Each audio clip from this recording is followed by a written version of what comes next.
Good morning, good afternoon, good evening. It is Friday and I'm filming this on Friday and I would love to have gone live and done it live. But unfortunately, I'm picking my son up from school and there is nothing in the way of any form of coverage here. There's no mobile coverage, so there certainly isn't any internet coverage.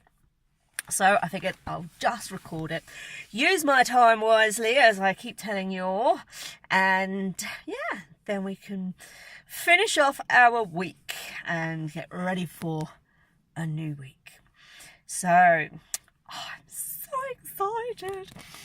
There's been something that for quite a while has been bugging me. This whole millennials are all this and that. And if you've seen any of my other posts, rants, definitely rants, because it does really hack me off. How can you take an entire generation of people and say they're all useless, they're all rubbish, they're all selfish? It's just ridiculous. So anyway, now I'm a great believer that there needs to be facts, hard facts. If you're going to make statements, if you're going to start preaching or using negative forms of sales techniques in that sort of, you need to change your leadership skills or your business will fail because millennials are changing everything. It's not true. And this week, at last, I found some research that proves what I've been saying the whole time is true. There is no change in the human race. It's ridiculous. There's no change in the human race just because they were born on a certain year. Now, these terms, Generation X, Y, Millennials, they are all used for one simple thing. If government is putting together policies and working out what they need, rather than keep documenting a group of people born in a certain period of time, they just give it a name. That's all it's for, is research from universities and from government-based policies. That's where these names come from, and that's all they are used for. It just saves them from having to write anyone born between the year of 1984. So, don't believe it. There is no difference. Now, that said, that doesn't mean that you're not going to see certain behavioural traits that are not wanted in your business, and that's very different. Now, in my online course, the first place we start with is the power mindset, because all of our success starts here. It's like if I've gone into a salon and I'm working with a group of young people and, people are there with, say, a mindset of like, people around here don't spend money. People don't buy retail. I have to deal with that before we can actually go into sales techniques, because otherwise it just doesn't work. It's here that our power is, the power mindset. And one of the things I do on there is a thinking checkup, because how we think impacts how we behave and how we feel. And one of the habits that we can get into is labeling, which is why, to me, from a business point of view, as a salon owner, labeling team members in any way can be really detrimental to business, purely and simply because of how this works. If we start going, these millennials, these millennials are driving me crazy, what happens in our brain is it impacts, I call it memory markers, and we link memories with emotions. So if we're seeing someone do something we don't like and then we add a label to that person, it impacts then how we see that person in future, which can lead to being highly agitated, frustrated, angry, annoyed, disappointed if we're seeing something that we don't like. So don't label people, please. She's not lazy. It's the behaviour we don't like. We deal with that behaviour. So I will put some links or some pieces of information about the research that I found. But the research in brief is a research project that's been going on for nearly 40 years.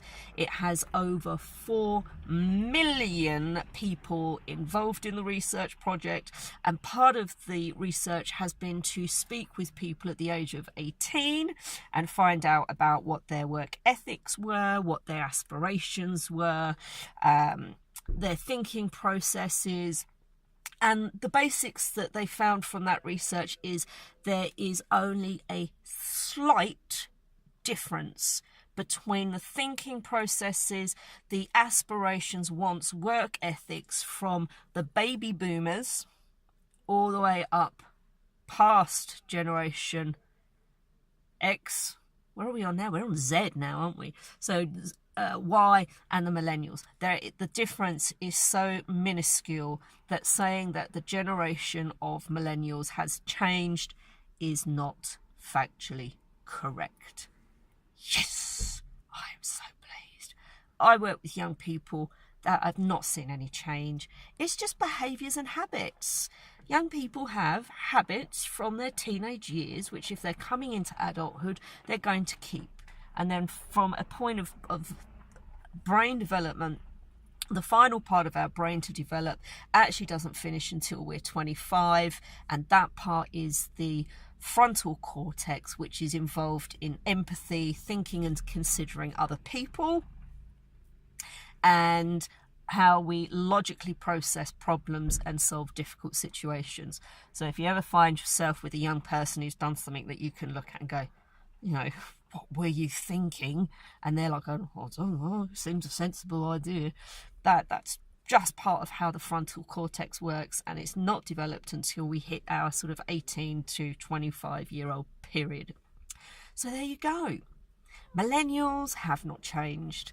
Generation Z has not changed. They are still the same. It's just how we perceive, see, and work with them.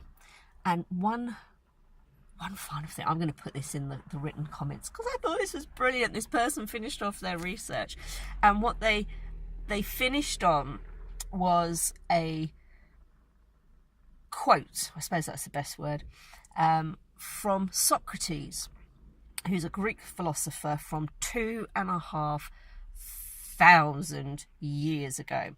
And 2,500 years ago, Socrates documents and writes that each generation that goes before blames the new generation coming forward.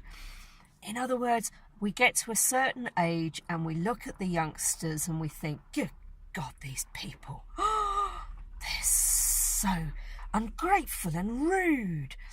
And I'll put it in the top comment because it's just brilliant and it just makes me chuckle. So millennials, they ain't no different.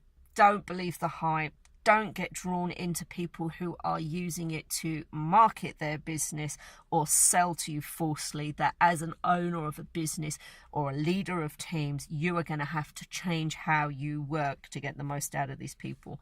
It's not correct. It's not true. It's just bull. So there we go. I've gone on quite a lot, really, because I do really get upset by it. So please, millennials are not bad. You just have to be a good leader and, you know, deal with behaviour you don't want to see. And that's it, really. Have a fabulous weekend. I hope if you're in the salon tomorrow that you are jam-packed and you have a fabulous and fun day. Until Monday, I will speak with you soon. Take care and have a fabulous weekend. Ciao, ciao.